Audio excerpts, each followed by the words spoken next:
Hey, what's going on? Welcome to Built for the Stage podcast. This is Joe Roscoe, founder and host of Built for the Stage, Broadway's #1 fitness platform with clients in over 20 Broadway shows, stages on the West End in London, Disney in Tokyo. We're everywhere. We love to have you. Check us out, builtforthestage.com. You can work with me on an interactive fitness app. No charge, no catch. Builtforthestage.com. All right. Special thanks to Broadway Podcast Network. You can check them out at bpn.fm. Let's get on to our special guest. Special guest, as always, they'll be on the stage on Broadway in a new Broadway revival. New as far as a revival of the show, but definitely not a show that's new to any of us. Cabaret is coming to Broadway. I actually got to see this rendition on the West End. And from start to finish, from when you're waiting outside the theater to the pre-show to the actual show to the intermission show, the whole thing is an experience. And I'm really excited for the Americans over here to get a taste of it under the bright lights of Broadway. Our guest will be playing Ernst Ludwig in Cabaret. Please welcome to the podcast, Henry Gottfried. What's up, Henry? Hey, how's it going? Thanks for having me. Oh, it's my pleasure. Henry's not only a talented performer, but talented on the tech end. We were having a time over here trying to connect, but we did it. We're here. I appreciate that spin. It's not my talent on the tech end that made this possible. It's my ineptness that made it a challenge. But we're here. But you were resilient, you were unwavering, you made it happen. So thanks for joining us. Yeah, let's jump in with something fun since it's 10 till 11 a.m. here. You're braving the morning for me and all of our listeners, so I appreciate that. Do you drink coffee in the morning? Are you a coffee person? I absolutely do. Every day. I every now and then I have a little moment where I think, should I try and cut back on my coffee intake? And then I don't do anything about it. Right. Okay, how do we take our coffee over there? Iced throughout the year. Yes. I'm one of those guys. Yeah. For some, I've heard mixed opinions or science behind it that the iced version is actually supposed to not, I don't know, have as much caffeine or effect, or I don't know. A barista told me about this, but for me, I feel like I get a better kick when it's iced. I don't know. Yeah, it's also that thing where, you know how they say that like holding a cup of coffee and having one sip of it is almost the same like mental stimulant effect of drinking the whole cup. That is something that I read once that I now am saying without citing any source. And I feel that way about drinking iced coffee, which is like it's almost just the feeling of having like a cup with ice in it and a straw that tells me now I'm waking up. So I'm addicted. Yeah. Okay. Do we have a favorite New York City coffee shop? Good question. I mean, I'll drink crap. Like I really am not picky. Gotcha. Folgers? Well, if you put it in front of me, I'll drink it. Okay. But you know what? I want to shout out Ground Central in Midtown because there's a couple of them, and a couple actually both right around the corner from where Cabaret is. So I'm there a lot now. Yeah, Ground Central is always a go-to. They do good stuff over there. All right, well, let's just keep riding this wave of just little nothingness of chatting about who you are off the stage. All right, so we just covered Ground Central. How about like an eating spot in New York? Is there a restaurant that you frequent that the paparazzi could find you in? Oh my gosh. You know what this is a cop-out answer, but the thing about being an actor is that like if you're working, it's exactly the hours when anyone else might be going to dinner, when you might be like meeting people at a restaurant. So if you're working, I feel like you miss out on that part of living in New York, which is like eating out, like trying restaurants. Maybe you have a night a week when you can do that. And when you're not working, you really don't want to be eating out because you're probably stressing about money. So I don't know. I always feel like I live in like a parallel New York City where I know there are great restaurants, but I'm not I'm not tapped in. Got it. But I'm also a really loose vegan, so that also influences where I eat and what I eat. So I mean, there's a couple New York staples like Peace Food and Luann's Wild Ginger that are awesome vegan places. Yeah. there's something on 8th and I want to say it's like 52nd. I've eaten at this vegan restaurant maybe 3, 4 times before Broadway shows and like remember, the exact route of you could just kind of swing right around and you're at the theater. But of Yeah, course, there's a place called PS Kitchen. Maybe is that what you're thinking of? yeah, Yeah. that's the one. That's Totally. the one. Yeah. Okay, thanks for pulling that out of the hat for me. Okay, so you were chatting about the frequent topic of like the money thing, the restaurant thing, the hmm actors got the gig, don't have the gig. What's like a crazy time in life where I don't know, you were working odd hours, but then running to auditions or rehearsals? I love to talk about the non-sexy things of the Totally. industry so that actors that are listening could be like, okay, I can relate to this. I'm not the only Totally. one. Yeah. Totally. I mean, I wish I was talking to somebody who doesn't work in theater recently and saying like, "Oh yeah, I've waited tables a lot in my life." And he was like, "Oh, good for you." I mean, that's like I think people who have worked restaurant jobs and service jobs like are better people. And then I had to kind of clarify to him like, "Oh, it's not that I did that and paid my dues in the past and then like graduated from it. It's that at many times in my life, even in a career where I've gotten to do the big jobs that I've been lucky to get to do, like I've then still between them gone back to cater waitering and waiting tables. So yeah, many times. I mean, here's a good story. One time I was between theater jobs and I got this exciting job on the national tour of Bright Star and um, as one of the lead roles. It was really exciting. It's this beautiful show and it was this great part. And it was like I got the job, and then there were a couple months before it was going to start. And in that time, I was still cater waitering. And the show was written by Steve Martin and Edie Brickell, and I was catering an event, like a big art show at the Park Avenue Armory, holding a tray of champagne glasses at the entrance. And it was the day that the announcement came out on Playbill.com about the new casting for the show. So like my name was in the Playbill headline. It was very exciting to me. I sent it to my parents. I was very, friends were texting me, "We're seeing your article. It's so exciting." And so I'm sort of like checking my phone every now and then while I'm holding this tray and then, passing out champagne. And Steve Martin, the writer of the show, walks right by and takes a glass of champagne off my tray. And in the moment slowed down and I was like, oh my God, I have to say something to him. Like I'm going to be in his show. And, and today it feels so serendipitous that the announcement's been made today. I never saw him again. Like that was it. He took the glass off my tray. I missed the moment to say hello to him. He never came and saw the show. I know. No. So that was humbling, and that is what the life is like, Yeah, yeah, yeah. Okay, last random question. If you weren't doing theater or acting, no arts, what do you think you'd be getting into? Man, I always like, yeah, my brain immediately goes to other artistic pursuits. So it's hard to think like if it really weren't the arts, what would it be? But I kind of love this because it's kind of telling of your success. Like a lot of the times you're in it and you're not even entertaining a thought of something else. yeah, I mean, I wish I could say that were totally true. It's more that like it's more that like every all of my other interests are still artistic, even if they're not Yeah. strictly about theater. Um, so I would really be at a loss, like if it were not the arts at all. But yeah, I don't. I mean, All right. God, So during the what would one of your arts? What would be something maybe not theater, unless it is like directing or producing or something like that? well, I do, yeah, I do direct, and so that has been a big piece of my life, especially over the past 5 years or so.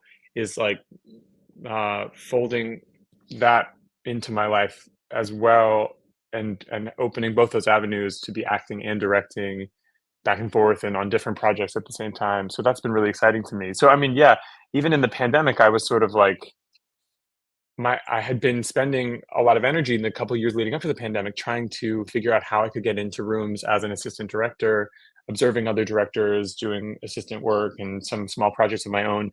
And then when theater totally disappeared in 2020, and it was like, you got to figure out something else to do. I was so paralyzed by it because I was like, I've been trying to do something else, but the something else was also theater. So now it's like, I can't be acting, but I can't be doing the other thing that I was also trying to make happen in my life. And I just sort of sat on my ass for 18 months. Like I really didn't do anything. Yeah. Well, you're Yeah. plenty rested with everything to come. We're gonna jump into cabaret in just a second, but before we hit record, I mentioned I was intrigued by you studied theater at Yale, and you had quite the extensive travels while being a part of it. I read 30 some countries. Yeah, 30 Tell us, something. I yeah, tell us about that experience. Maybe some highlights, some memories you'll never forget. Like I said, I love traveling and would love to hear some about it. Yeah, I did a singing group called the Whiffenpoofs, and they are the country's oldest collegiate a cappella group, 100 and some odd years old now.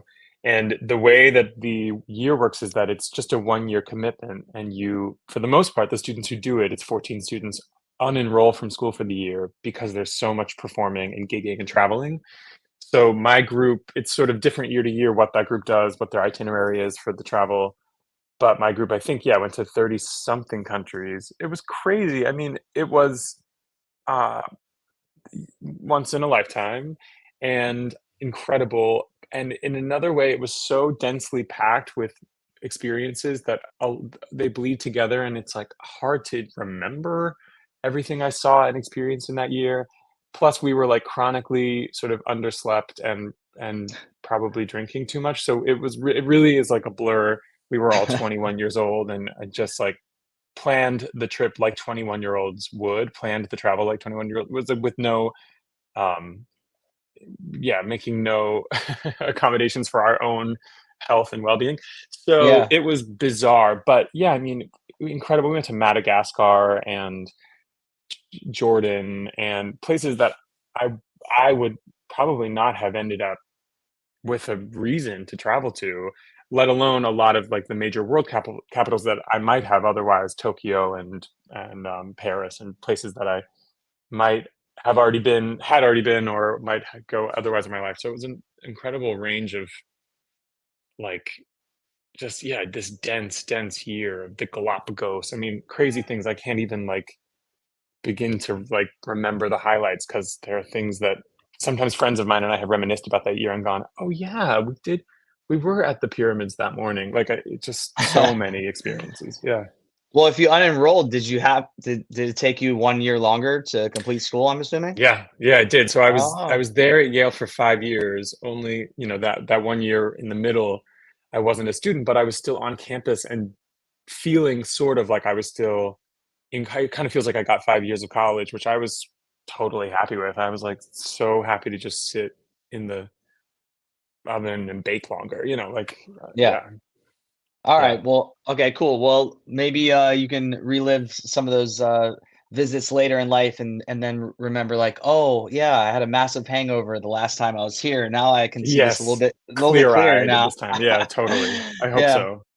All right, well, let's jump into cabaret. As I mentioned in the beginning, I was lucky enough to see the show on the West End.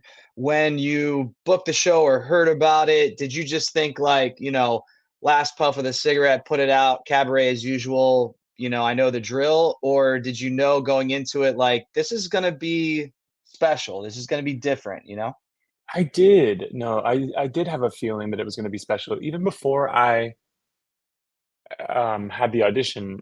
I had heard really interesting things, and they have guarded very closely in a way that I think is very exciting. What that physical production looks like. So there was a lot of hype and excitement about the London production, but very little to see and go off of. I had heard that it's immersive and experiential, that the whole theater has been turned into the nightclub. And it's sort of hard to understand what that means without having seen it because, the last couple of revivals of cabaret have also sort of treated the theater like the nightclub. So I thought, yeah, that doesn't sound so unheard of to me, but it's hard to explain the extent of just how much, uh, especially on Broadway here, like the August Wilson Theater has been completely rebuilt inside to be this nightclub space where the shows performed in the round, and it's like the architecture alone of what they've made in that building is unbelievable. And then, yes, this whole experience with this amazing prologue of performers who get you in the spirit of that nightclub and multiple different bars around the building. So anyway, it's been very cool to see that come to fruition. But I did have this sense from early on that this was going to be very special, that it's very elegant and thoughtful what they've done with the show, and that they've really made it into an experience that you have to like be a part of it to understand it. Yeah. Yeah. Tell us a little bit about the rehearsal process and your experience. If you've had any profound experiences during rehearsal, whether it's just the development of your character, whether it's maybe something that relates to you personally in life. Have there any moments so far that have been highlights for you in the rehearsal process? I mean, the team, because they're remounting something that they've already made, have been really generous with the actors in this production, allowing us to make something really original and uh, personalized to this company. So it really felt like they were rehearsing these scenes from scratch. They were not prescriptive about this is how the scene works, this is how the blocking works. Rebecca Frecknell, the director, would like begin any of these scenes and say, "Okay, let's let's play. Be on your feet and let's see what feels right." So I felt a lot of freedom.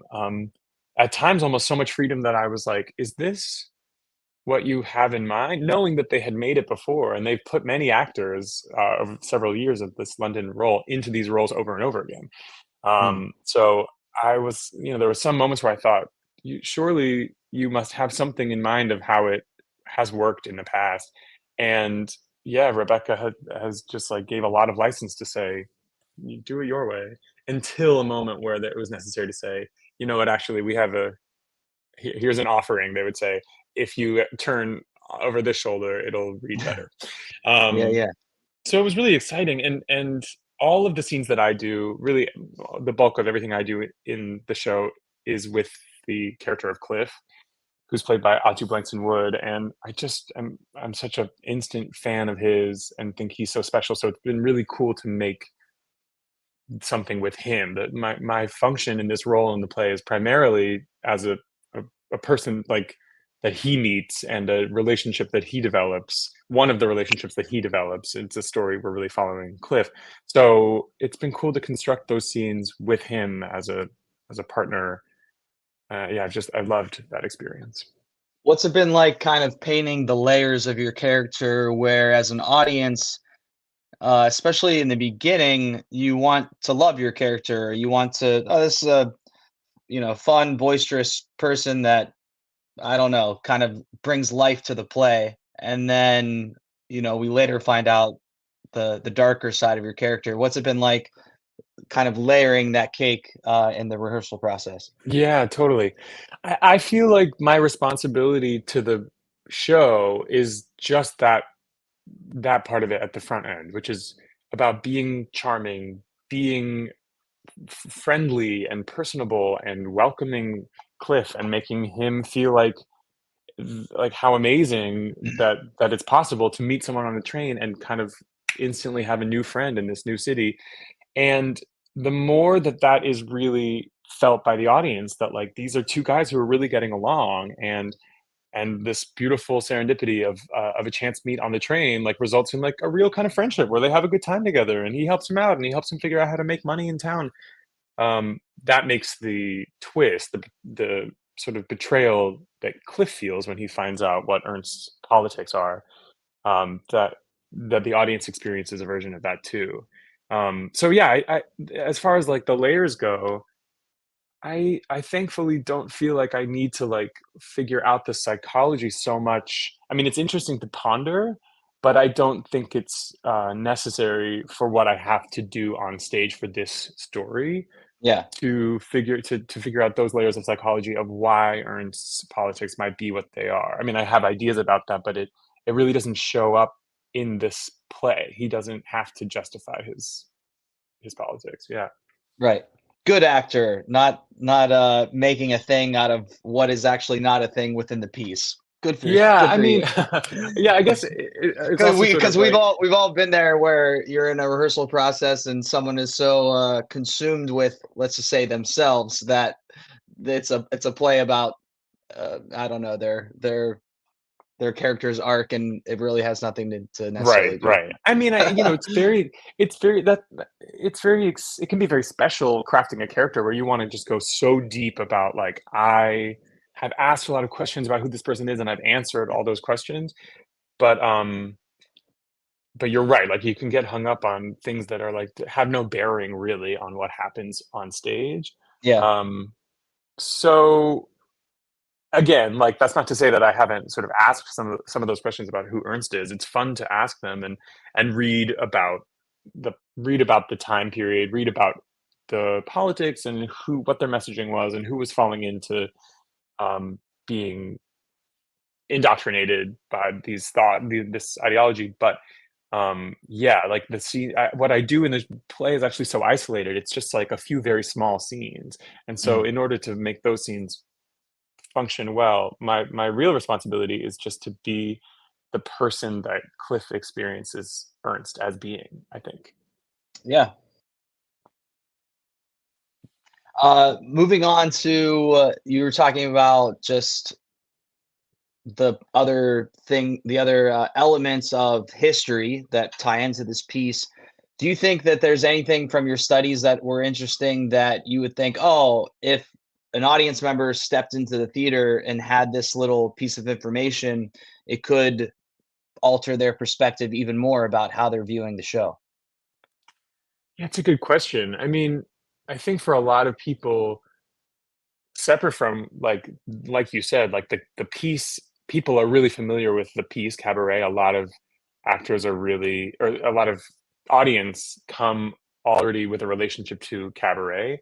But even beyond that, I think like if you haven't seen Cabaret, you probably know the era that it's set in, the timing and the context, and what the implications of what's to come um, are.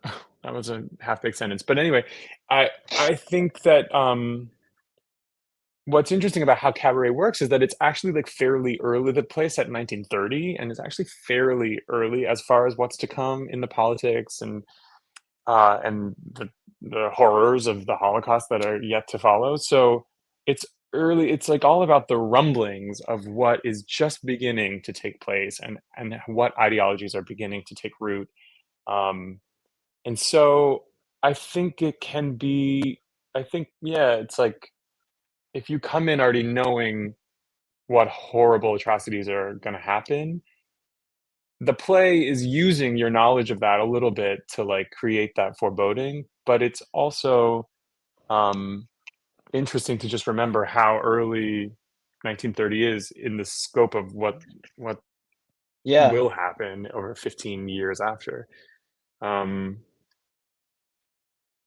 yeah, I don't know. I mean, I think like I was talking with friends the other day about how like um, there were like I mean, just the politics of the time were so fragmented. There were many parties, like there were different groups.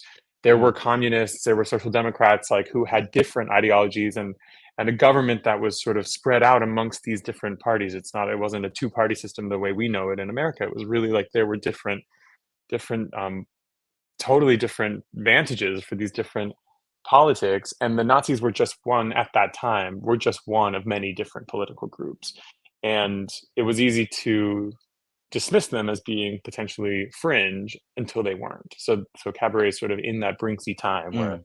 they were until they weren't. Yeah, a valuable lesson for us to remember in current times as well. Totally, totally terrifying. Uh, um, okay, opening is coming April 21st. April 20th, 21st. Yeah, 21st. coming What are up. you what are you gonna wear for opening night? Oh man. That's the $1 million question. Well, it really always is, and with this group of people, like in Cabaret, they're like it's a bunch of very cool, very stylish people at every level in the cast and creative team. So it feels like the pressure's on. Um, Thankfully, I got connected with this beautiful, beautiful menswear company called Tom Sweeney, and they are generously dressing me. And so I get to wear this gorgeous tuxedo, very classic, probably very subdued compared to what other people might be doing with their Sure. looks, but I'm happy. It's really, really beautiful clothing. Okay, amazing, amazing. This is your second Broadway show? Your Waitress was your debut? Yeah, Waitress was my first, and I did it actually in like those two different incarnations. I was in the original company on and off over the years, and then when it remounted after the pandemic, I was in that company as well. Yeah. How's that experience? Obviously, aside from the material being vastly different, how's that experience, yeah, been different or the same in comparison to what you're going through now? And what did you maybe perhaps learn from the first one that now you maybe walked in with a little bit more wisdom or insight that helped you along this process? Good question. I mean, I'm 33 now. I was 25 when Waitress was first opening on Broadway. And so it's been interesting, because I've had other these experience like the parallel of opening a new show. This is my first time really doing that. Obviously, I have had other jobs that were new projects, and I've had other, doing Waitress again on Broadway. I assistant directed on a Broadway play, but these feel really parallel, especially also the timing of like, rehearsing in the early spring, opening in the spring, right before award season. I've had many flashbacks to that experience in 2016 of opening Waitress and remembering what it was like to feel that excitement of a first preview and hear the buzz of people being psyched about your new show and seeing the ads for your new show around town on the subway, that kind of thing. So it's been funny to remember and just take stock of where I am and that big time, that age span of where I was then at 25 and where I am now. Um, I'm trying to remind myself to enjoy it, which is easier said than done, or it's hard to do. There's a lot to be stressed about, and there's a lot to fret over, and the schedule can be tiring, especially with a new show where there's a lot of shifting terrain and it's hard to fall into a routine yet.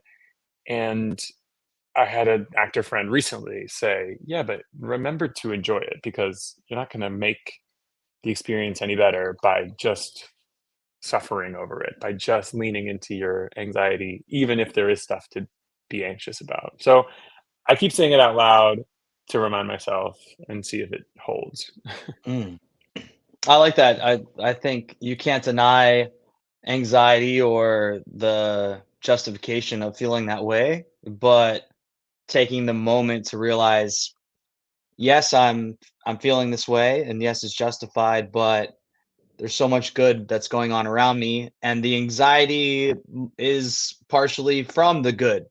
Totally. The saying, what's the saying?